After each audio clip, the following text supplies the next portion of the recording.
لومړی خو د ټولو هغه څخه زړه له تله مننه کوم چې تر دې دمه زموږ سره دي او زموږ چینل یې سبسکرایب کړی دی. که مو زموږ چینل نه وي سبسکرایب کړی نو مهرباني وکړئ په سبسکرایب بټن باندې کلیک کړئ او که ویډیو مو خوښه شوه نو په لایک بټن باندې کلیک کړئ. د نور سره د شریکولو لپاره په شیر بټن باندې کلیک وکړئ او د خپل نظر د وړاندې کولو لپاره یا تبصرې کولو لپاره د کمنټس په برخه کې خپل نظر یا پوښتنه زموږ سره شریکه کړئ. د انګلیسي ژبې زده کړې لپاره موږ په پښتو ژبه بېلابېل ریزونیز پروګرامونه جوړ کړي دي او دې چینل ته مو پورته کړي. په کالیفورنیا کې د پوهې یا پرمټ د ازموینې پوښتنې او ځوابونه. یو 50مه پوښتنه د خوندیتوب ساحه د بسونو یا ټرالیو لپاره په ځانګړې توګه په نښه شوې ده چې په دې ساحه کې مسافرین د بسونو یا ټرالیو څخه ښکته کیږي او یا پورته کیږي یا کښته بسونو ته پورته کیږي. تاسو ممکن د خوندیتوب زون یا ساحې له لارې موټر ونه چلوئ کله چې بس یا ټرالۍ شتون ولري. کله چې یو بس یا ټرالۍ مسافرین ښکته کوي په هر وخت کې د هر دلیل لپاره. سم ځواب دی په هر وخت کې د هر دلیل لپاره تاسو نشئ کولی کنځئ. راځو د ځواب وضاحت ته. تاسو ممکن هیڅکله د خوندیتوب زون له لارې موټر ونه چلوئ ځکه چې دا ځای د پیاده تلونکو او بسونو لپاره ځانګړی شوی دی تر څو مسافرین په خوندي ډول سره وکولای شي د بسونو ته پورته او یا د بسونو څخه ښکته شي. د موټر چلوونکی به په هیڅ وخت او حالت کې په دې ساحه کې موټر چلولی نشي. راځو 52مې پوښتنې ته. یو سور تیر یا تیرک یا غشی د ترافیکو په څراغ کې ښي خواته په دې معنی چې تاسو سرعت راکم او د ترافیکو چکولو وروسته یا د موټر چکولو وروسته هغه لور ته وګرځئ. هغه لور ته مه ګرځئ تر څو چې په ترافیکي څراغ کې تیر یا غشی شین شوی نه وي. هغه لور ته وګرځئ وروسته له دې چې تاسو بشپړ ودرېږئ یا سټاپ وکړئ. سم ځواب دی هغه لور ته مه ګرځئ تر څو چې په ترافیکي څراغ کې تیر یا غشی شین شوی نه وي. راځو د ځواب وضاحت ته. یو سور تیر یا تیرک یا غشی د ترافیکو په څراغ کې په دې معنی چې تاسو په بشپړ ډول سره ودرېږئ او د څلور لارې څخه ښي یا کیڼ لوري ته ونه ګرځئ تر هغې چې د ترافیکو په څراغ کې دغه تیرک یا غشی هغه لور ته شین شوی نه وي. راځو 53مې پوښتنې ته. په موټر باندې نارنجي او سور مثلث نښه تل په دې معنی ده یعنې دغه نښه موټر د لارې حق لري. ورو حرکت کوونکی موټر مخکې د سړک په غاړه یا اوږدو باندې کار روان دی. سم ځواب دی ورو حرکت کوونکی موټر. راځو د ځواب وضاحت ته. په موټر باندې نارنجي او سور مثلث نښه یا مثلث شکله نښه تل په دې معنا ده چې ورو حرکت کوونکي وسایط لکه د فارم تراکتورونه د سړکونو د ساتنې وسایط او د څارویو لپاره جوړ شوي موټرونه او دې ته ورته نور موټرونه یا وسایط په سړکونو باندې په کم سرعت کې حرکت کوي. یعنې کله چې کوم موټر ورو ځي یا ورو تلونکي موټر وي د هغې په شا باندې دا علامه لګېدلې وي یا دا ترافیکي نښه لګېدلې وي. 54مه پوښتنه. تاسو باید یو بیړني یا ایمرجنسي موټر ته د لارې حق ورکړئ کوم چې سایرن یا هایرن او چمکي څراغونه کاروي. د امکان تر حده د سړک ښي څنډې ته نږدې موټر وچلوئ او ودرېږئ. ښي لاین ته حرکت وکړئ او ورو موټر وچلوئ تر هغې چې بیړنی موټر تیر شي. سمدلاسه ودرېږئ حتی که تاسو په څلور لاره کې هم یاست. سم ځواب دی د امکان تر حده د سړک ښي څنډې ته نږدې موټر وچلوئ او ودرېږئ. راځو د ځواب وضاحت ته. تاسو باید هر بیړني موټر ته چې هغه سایرن یا هارن او چابکي څراغونه کاروي د لارې حق ورکړئ. موټر چلونکی د امکان په صورت کې باید د سړک ښي څنډې یا اوږې یعنې رایټ شولډر په لور موټر وچلوي او په بشپړ ډول سره ودرېږي. کله چې بیړنی موټر تېر شو نو وروسته دې بیا حرکت وکړي. د یادونې وړ ده چې تاسو په هیڅ حالت کې د څلور لارې کې درېدلی نشئ او د ټرافیکو پر مخ یې بندولی نشئ. که چېرته بیړنی موټر هم راځي او تاسو په څلور لاره کې یاستئ تاسو نشئ کولی چې ودرېږئ. ۵۵مه پوښتنه: کله چې د ښوونځي بس د ماشومانو د پورته کولو یا ښکته کولو لپاره په سړک کې ودرول شي تاسو باید په بشپړ ډول سره ودرېږئ تر هغه چې ټول ماشومان له بس څخه نه وي وتلي. په بشپړ ډول سره ودرېږئ تر هغه چې سره څراغونه ځلېدل یا فلش کول ودروي او د سټاپ بازو بند کړئ.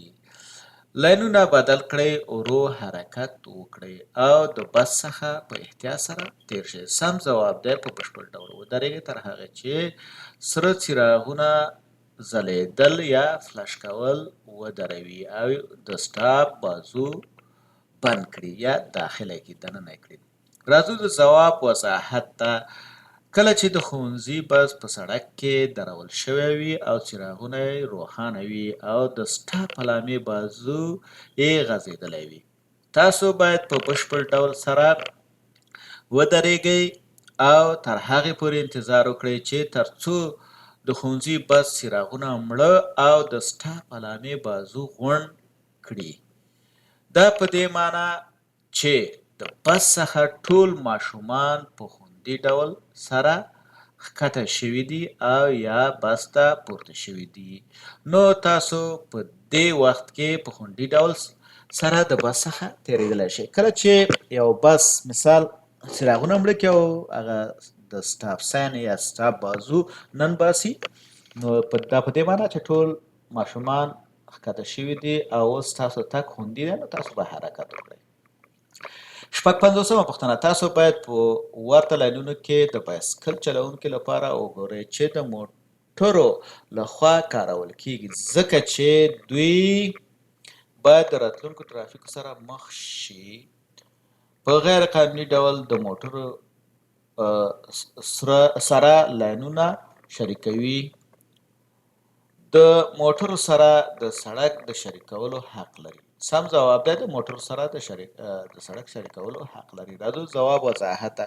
بایسکل چلوونکی حق لري چې د موټرو سره سړک په شریک ډول وکاروي. بایسکل چلوونکی ممکن په قانوني توګه د آزادو لارو یا فریوی په ځینو برخو کې د بایسکل چلولو اجازه ولري چیرې چې بدیله لاره شتون نه لري او د بایسکل چلولو د یوې نښې لخوا منع شوي نه وي. د بایسکل چلوونکو لپاره وګورئ او سړک ورسره شریک کړئ کله چې دوی په سړک باندې شتون ولري.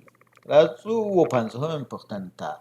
تاسو کولی شئ یوازې په سور څراغ باندې کیڼ اړخ ته وګرځئ د یو طرفه سړک څخه په دوه طرفه سړک، د یو طرفه سړک څخه په بل یو طرفه سړک، د دوه طرفه سړک څخه په یو طرفه سړک. سم ځواب دی د یو طرفه سړک څخه په بل یو طرفه سړک باندې. راځو ځواب وضاحت ته. تاسو ممکن په سور څراغ باندې کیڼ اړخ ته وګرځئ کله چې تاسو د یو طرفه سړک څخه بل یو طرفه سړک ته تاویږئ.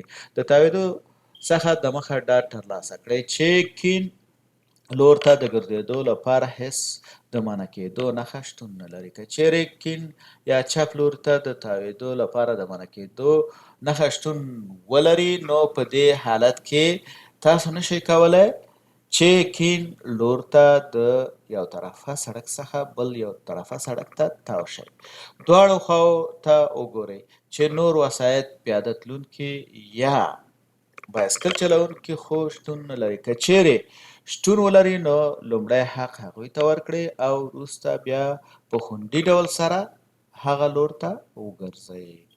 راځو اته پنځوسمې پوښتنې ته. تاسو باید خپل قانوني حق څه وخت بل چلوونکي ته ورکړئ یا بل موټر چلوونکي ته ورکړئ.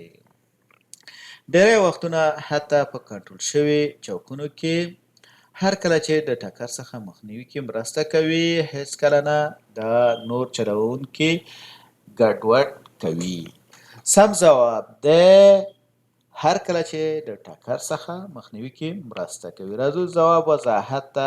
هیڅکله فکر مه کوئ چې نور موټر چلوونکي به تاسو ته د لارې حق درکړي.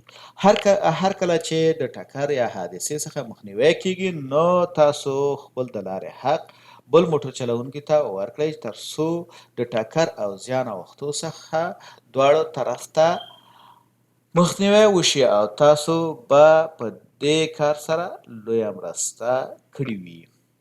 راځو 950مې پوښتنه. کله چې تاسو کولی شئ په قانوني توګه د ریل پټلۍ د دروازې شاوخوا یا لاندې موټر وچلوئ. کله تاسو کولی شئ په قانوني ډول یا توګه د ریل پټلۍ د دروازې شاوخوا یا لاندې موټر وچلوئ. هیڅکله نه. کله چې تاسو کولی شئ په روښانه توګه دواړه لوري وګورئ. کله چې د خبرتیا څراغونه روښانه نه وي. سم ځواب دی هیڅکله نه. راځو د ځواب وضاحت ته. هیڅکله تاسو نشئ کولی چې د ریل پټلۍ د دروازې شاوخوا یا لاندې موټر وچلوئ یا تیر شئ. هر کله چې دروازه پورته شي او د پټلۍ دواړه خواوې تاسو ته په روښانه توګه ښکاري او ریل یا اورګاډی شتون نه لري نو په دې حالت کې تاسو کولی شئ چې د ریل ګاډي د پټلیو څخه په خوندي ډول سره تیر شئ. که دروازه ښکته وي او څراغونه روښانه وي نو دا په دې معنی ده چې ریل ګاډی راتلونکی دی او ستاسو اوښتل منع دي. شپېتمه پوښتنه. که تاسو د ډیر وینې الکول غلظت یا BIC سره د موټر چلولو په جرم محکوم شوي یاست، تاسو به ممکن تر 12 میاشتو پورې په بند محکوم شئ. د زندان وخت نشته مګر تاسو باید 1500 جریمه شئ. تر 6 میاشتو پورې په بند محکوم شئ. سم ځواب دی تر 6 میاشتو پورې په بند محکوم شئ. راځو ځواب وضاحت ته. که تاسو د لومړي ځل لپاره د ډیرې وینې الکول غلظت یا BIC سره د موټر چلولو په جرم محکوم شوي یاست، تاسو ممکن تر 6 میاشتو پورې په بند محکوم شئ او ممکن د 390 نه تر $1000 په منځ کې یا جریمه به هم ورکړئ. ستاسو موټر ممکن د موټرو په تمځای یا پارکینګ کې ودرول شي او د درېدلو فیس هم ممکن تاسو ورکړئ.